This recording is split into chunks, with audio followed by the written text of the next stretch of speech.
৪ বছরের মধ্যে ডেঙ্গু রোগীর সংখ্যা কমেছে ৪২,০০০ বলে জানিয়েছেন ঢাকা দক্ষিণ সিটি কর্পোরেশনের মেয়র শেখ ফজলে নূর তাপস। সকালে মালিবাগ মোড়ে গণশৌচাগার উদ্বোধনের পরে তিনি কথা জানান। এ সময় তিনি বলেন, এবার মৌসুম শুরুর আগেই ডেঙ্গু বিস্তারের পূর্বাভাস থাকায় বিভিন্ন সরকারি বেসরকারি অফিস ও থানায় অগ্রিম অভিযান চালানো হবে। এই সময় তিনি স্বাস্থ্য মন্ত্রণালয়কে ঢাকার বাইরে থেকে আসা রোগীদের তথ্য আলাদা করে দেওয়ার আহ্বান জানান। তিনি আরও বলেন, ২১শে মে সব স্টক হোল্ডারদের সাথে মতবিনিময় করে অভিযান চালনা করবে বলে জানান মেয়র।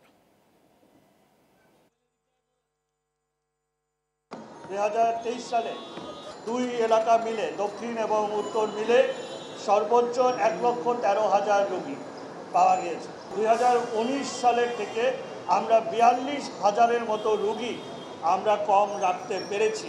ঢাকাবাসীকে আমরা সেই সুবিধা দিতে পেরেছি। এবারও পূর্বাভাস রয়েছে যে হয়তোবা গত বছরকেও ছাড়িয়ে যেতে পারে। আমরা আমাদের ঢাকাবাসীর জন্য কাজ করি। আমরা ঢাকাকে নিয়ন্ত্রণে রাখার জন্য সকল প্রস্তুতি নিয়ে চলেছি।